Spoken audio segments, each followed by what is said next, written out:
They called her Virel, a mind-seer from the advanced civilization of Lorithane.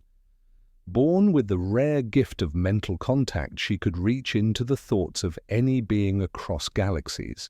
She had touched thousands, war generals, artificial intellects, emotionless creatures from dimension folds, but none had ever shaken her. Until Earth. Until him, the human. He was prisoner, Destro 302 in cell block Epsilon, an off-grid holding zone orbiting a dying red sun. No name, no records, just silence and eyes that didn't blink when interrogated.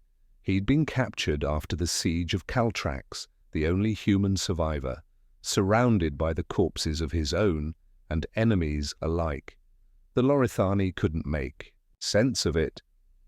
No weapon in hand, no armor, just blood, scars, and a slow, calm breath as he surrendered. They brought in Virel not to torture, not to kill, but to understand. She entered the chamber, robes flowing like shadowed silk, her glowing fingers trembling with curiosity, no restraints on him. He just sat there, watching, silent, like a predator in meditation. She made the mental link without hesitation. She'd done it 1,000 times before, but this time, she touched something wrong. It wasn't just pain or memory. It was rage wrapped in ice, grief layered over joy, love entangled with violence. His mind wasn't like others. It was a storm of contradictions, a place where laughter echoed in war zones, where lullabies were sung beside bloodied cradles, where hope refused to die even when everything else did. And in the center of it all, something ancient. Something that stared back at her the moment she touched it. Something that knew she was there. She stumbled back, gasping. The link snapped, but the echo remained. A scream clawed its way up her throat, not hers, his, but it came from within. Her now. The guards ran in, trying to calm her, but she couldn't stop shaking. Blood dripped from her nose, her ears, her eyes, and she kept screaming, "It saw me! It saw me! It's still looking!" They sedated her, locked her in isolation. But sedation did nothing. Even in sleep, her mouth stretched wide in silent screams. Her nails dug into her own flesh as if trying to rip something out. Back in cell block Epsilon, the human just sat, calm, blinking, breathing. When the lead scientist asked him what he'd done to her, he finally spoke. Just one line. She looked where she wasn't ready to see. They reviewed Virel's mind print, searching for what went wrong. But the logs were corrupted, overwritten with a singular pulse code, a psychic shockwave of unfiltered human emotion buried deep within her consciousness like a virus. What scared them most wasn't that she was broken. It was that she wasn't. The first, and definitely, wouldn't be the last. The screams didn't stop. Even under layers of sedation, deep in a vacuum-sealed chamber, Virel's cries echoed through reinforced walls. Her voice was raw, cracked, like her throat had torn 100 times over, but her body refused to give up. She wasn't even conscious anymore. Whatever she had touched, it was still inside her. Commander Rish of the Lorithani Intelligence Unit stood watching her from behind a one-way plasma wall. He was older than most, never afraid of any species. But right now, he wouldn't step into that room even if the Emperor himself ordered it. He turned to Dr. Kelnar, the lead neuroempath, who was white with fear. "You said you've scanned her psyche core. What did you see?" The doctor's hand trembled as he handed over the data crystal. "She's been overwritten." The human's mind didn't just resist her, it infected her. It sent back everything. We don't understand about them. Not facts, not memories, feelings, rage, suffering, the will to fight even after death. There's a reason they don't let us inside their minds. They're not built like us. They aren't supposed to be touched. Rish clenched his jaw. And you're telling me this virus is emotional? Kelnar nodded, eyes wide. It's worse than any weapon. She's feeling what it's like to be human, every emotion at once, without filters. That kind of rawness? It's lethal to our kind. Just then, the room lights flickered. And in the prisoner's chamber, he smiled. He felt her. He knew they were watching, and, for the first time, the Lorithani realized something terrifying. He had let her in on purpose. Back in isolation, Varel's scream stopped, just like that. No slow fade, no exhaustion, just silence. Her eyes opened, completely black, void of all that used to be her. She turned slowly to the surveillance orb floating above her bed, and she whispered something no translator could decode, ancient, guttural, but the human. He understood. He whispered it back, and then he stood up. No restraints, no guards in sight, just a man walking out of his cell. The doors shouldn't have opened, but they did, and no one, not one soul, could explain why. Emergency sirens blared across Outpost 9. Red lights pulsed through sterile corridors, washing everything in a panic-colored glow. But no alarms warned of broken doors, no weapons discharged, no screams filled the halls.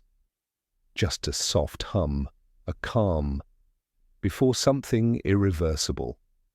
Commander Rish sprinted through the corridor, his boots pounding against the steel floor. Why the hell isn't he contained? Who authorized that door release?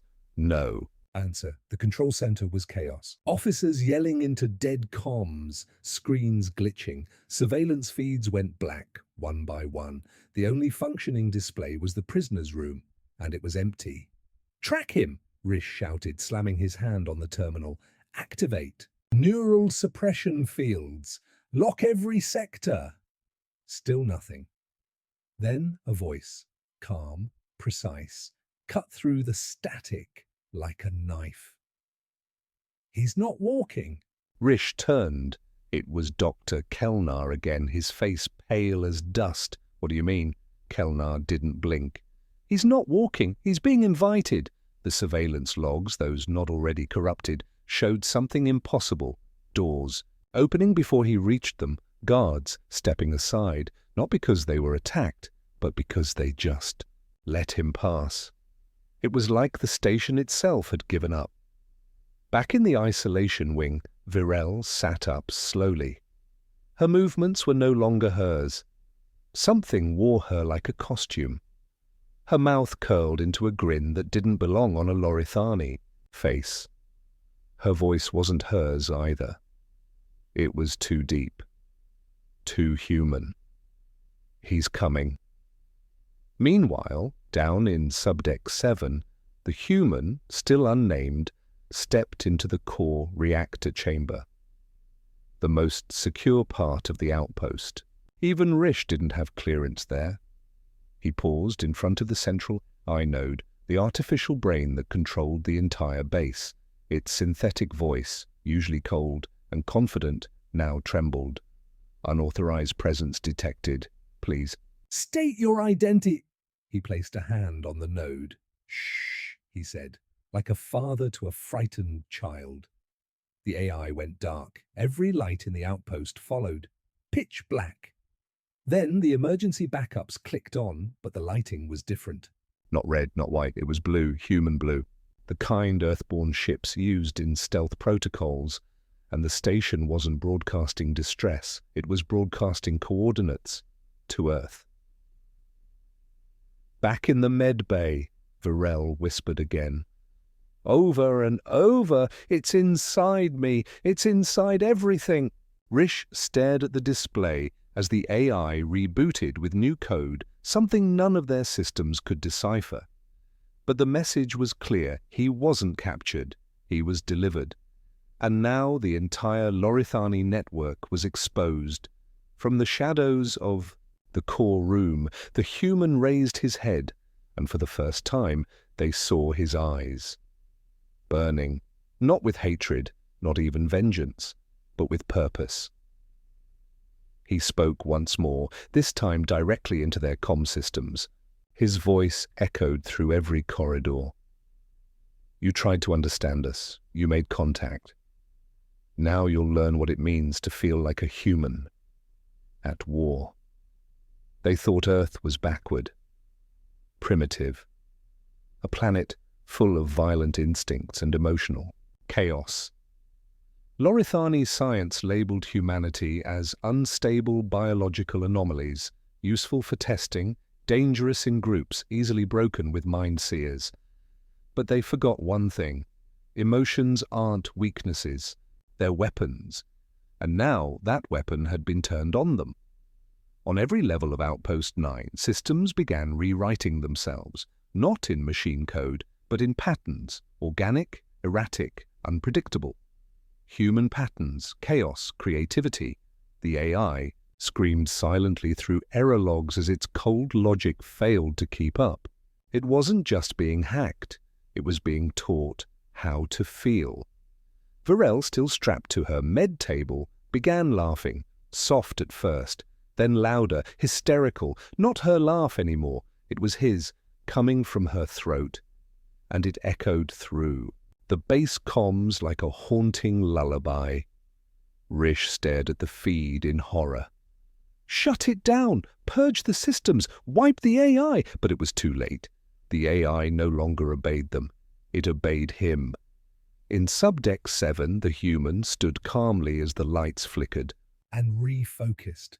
The door behind him hissed open, not with authority, but reverence, and stepping through came the unthinkable, another one, another human. Female, scarred, hardened, wearing scavenged armor stitched with tech from 3 different empires, her eyes locked with his, and she grinned. You softened them up for me, she asked. He nodded once. They opened the door. And just like that, everything changed. The Lorithani had believed they'd captured a lone survivor. What they didn't know was that Earth had stopped broadcasting decades ago, not because it was gone, but because it was listening, learning, waiting, and now responding. Across the base, Lorithani officers began collapsing, not physically, but mentally, thoughts breaking apart. Visions of burning skies, childhood grief, battle trauma, love lost, family betrayed, all of it invading them like poison. The very emotions they couldn't handle were leaking through the system like gas in a sealed room. One by one, the crew began screaming, just like Virel, just like she had after touching one human mind. Now the whole outpost was touching. 2! The woman stepped beside him, pulling a neural device from her belt and pressing it to the wall. She turned to him and said, Signals boosted. Earth will see this. He didn't smile, just stared ahead. They need to understand what happens when you try to dissect us. The woman paused, then added, Think they'll scream too? He looked up. No, he said. They'll fight, and far, far away, on the edge of the galaxy, dozens of dormant human sleeper ships began to blink back to life. Coordinated, silent, awake. It began with a whisper on the galactic net. A scrambled message with no source code, no language classification. Just 5 words. We remember what you did. No one knew where it came from, but every empire that ever had a hand in Earth's containment felt their blood run cold, especially the Lorithani. They were the ones who led the experiments, the ones who declared humans were too unstable to be trusted with deep space access. They were the ones who scattered human colonies, burned their histories, silenced their signals. Now, Earth was whispering back, and, The voice wasn't soft anymore. On Outpost 9, the human male, still unnamed, stood at the center of the chaos. His presence wasn't violent. He never lifted a weapon. But violence moved around him like gravity. The station's very fabric was rejecting its own creators. Virel sat in the corner of her cell now, no longer laughing, no longer screaming. She was changed. Eyes dull, skin pale, voice low. "I saw what he carries," she muttered. "He holds every soul of his kind, the grief of millions, the rage of the forgotten, the fire of every war they never started, but finished." Rish watched through the glass. His authority meant nothing now. The station no longer took orders. It listened only to the emotional resonance pumping through its AI like blood. Then the screen flickered. A face appeared. An old man. Weathered but strong. Human. His eyes were tired, but not afraid. He spoke into every channel on the Lorithani frequency. "We asked for peace. You gave us chains. We begged for dialogue. You gave us isolation. We reached out with wonder." He leaned forward, his voice sharpened. "And you called us dangerous? You thought you could erase us, but you forgot something." The camera panned back, revealing hundreds of human sleeper ships, awakened, armed, and aimed like arrows pulled tight against the stars. "We evolve through pain. And now, so will you," the feed cut. And across the galaxy, panic set in. The Lorithani Senate scrambled emergency fleets.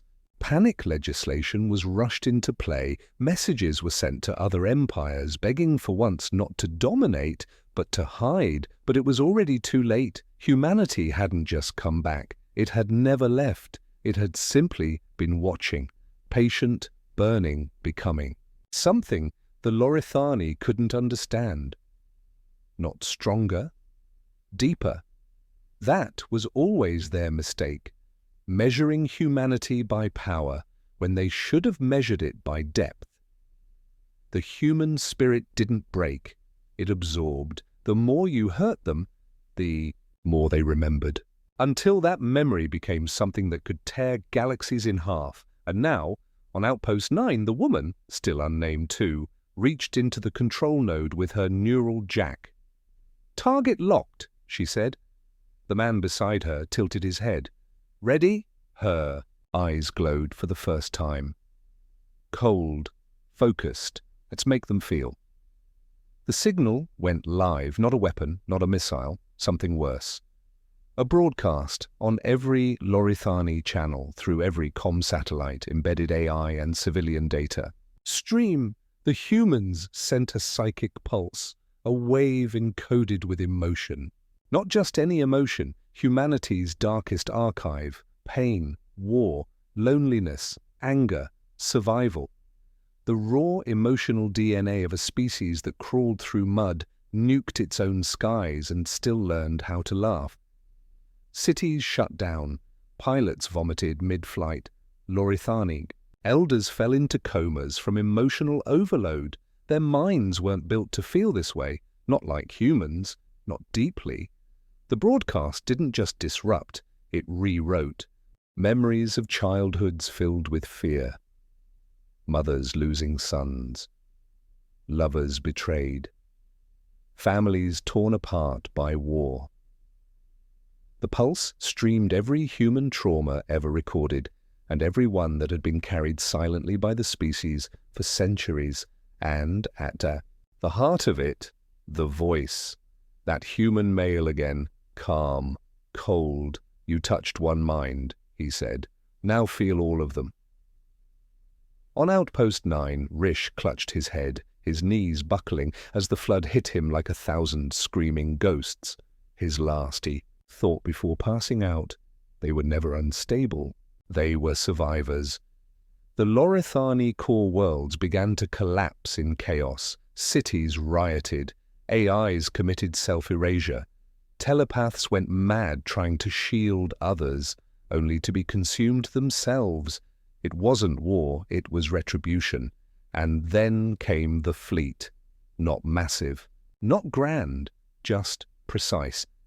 Human ships, sleek, silent, shaped like nothing ever seen in alien design, entered Lorithani space.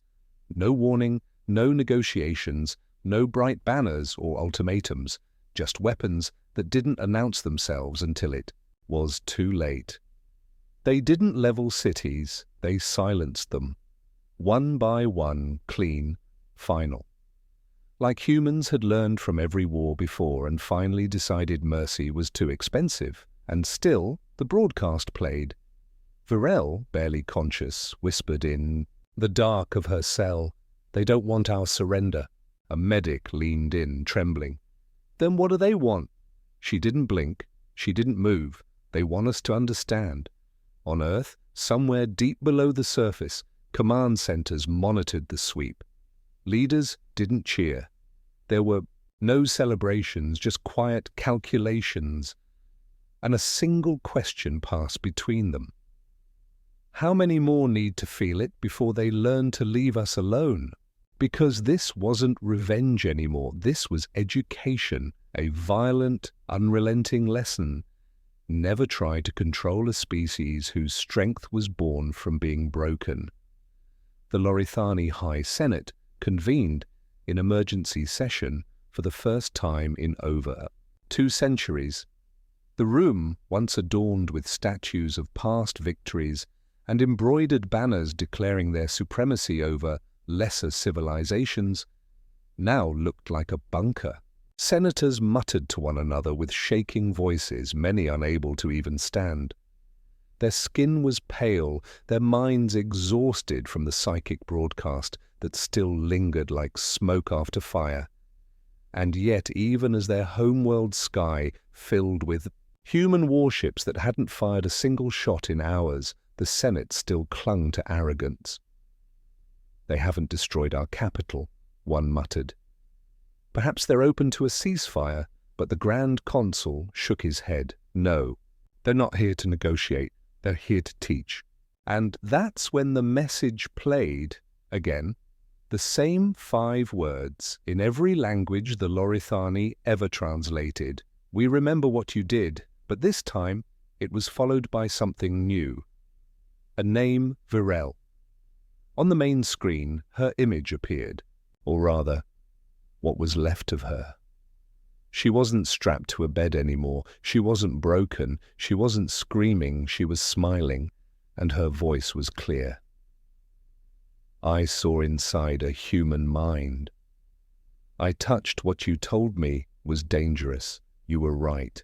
But not because it's evil, because it's deeper than us, stronger than anything we were ever built to carry. I screamed not because of fear, but because I was small.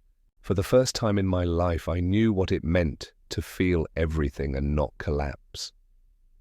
She leaned forward. "And now I carry their voice. All of them. Every human who ever suffered, who ever loved, who ever lost, and kept going." The screen cut to black, then lit up with real-time footage from dozens of other star systems. Human fleets, all active, all awake. From forgotten mining moons to remote research stations once thought cleansed, humans were reappearing, not hiding anymore, not running, just returning. The Lorithani weren't facing an army, they were facing a memory made manifest, and the rest of the galaxy started to realize the same thing. Empire after empire received the broadcast. Some panicked, some surrendered. A few fools raised shields and readied weapons. None of it mattered, because Earth wasn't coming to negotiate borders or demand treaties. Earth came to remind them, you don't dissect what you can't define, and when something survives what humans had, you don't chain it. You revere it, or you suffer. The man and the woman stood side by side. The base was quiet now, converted, listening. "It's done," she said. "No," he replied. "It's just started. Do we hit the next sector? He looked at the stars beyond the window. Let's see if they want to scream or speak. The galaxy didn't burn. Not yet. It watched. Every screen across every empire, from the richest moons of the Shard Collective to the decaying slave planets under the Vrix dominion, now played one thing. Silence, then a human heartbeat. Slow, steady, impossible to ignore. Thump, thump, thump. The message had shifted. No longer pain. No longer chaos. Now! It was presence. The Lorithani High Senate resigned en masse within 48 hours. Their systems had been cracked wide open, not through code, but through truth. Billions had been forced to feel what it was to be human, to carry grief and still fight, to break and still walk forward. No species had survived that kind of emotional impact before. Only humans had, because it wasn't power that made humans dangerous. It was their refusal to die quietly. The man, still unnamed, stood now at the central command of Outpost 9, which had been converted into a deep-frequency transmitter, pulsing, humanity's warning out into the void. Beside him, the woman stared at the data feeds. 3 more empires dropped their shields, sending envoys. They want peace, she said. He didn't smile. He nodded once. Let them come, but not to bargain, to learn. Behind them, Virel walked freely. No longer a prisoner, no longer screaming. She walked differently now, slower, heavier, like someone carrying the weight of something ancient in her bones. Because she was. When she looked at other species now, she didn't see weakness. She saw fragility, the kind that only exists before it breaks and becomes something else. I used to think we were evolved, she said to the others. But we're just untouched, untested. You don't know life until you've had everything taken and kept your soul intact. The woman nodded. That's what being human is. And now that humanness was spreading, not like a virus, but like a seed. Across the stars, rebels, broken AI, outcast species, all of them were tuning in, listening. And in that silence, something incredible began to happen. They began to feel. Empires that ruled with fear began to collapse not from war, but from awareness. Their own citizens could no longer ignore what they had never been allowed to feel. The broadcast had opened minds. Just enough. Just wide enough, and it would never close again. But even in victory, Earth's children didn't claim territory. They didn't raise flags, they simply left one final message behind, pulsing through every relay station, every AI core, every damn sky. We are not your enemies, we are your mirror. We are what happens when you take too much and forget to fear the broken. We were forged in your fire, now burn in ours, or rise with us. Then the human ships vanished into deep space, no trace, no explanation. Gone, and just like that. The galaxy was quiet again. But nothing felt safe anymore, because somewhere out there, behind the stars, were people who had suffered more than anyone could imagine, and had learned to make pain a weapon. And now everyone knew. You don't touch a human mind unless you're ready to live with the scream.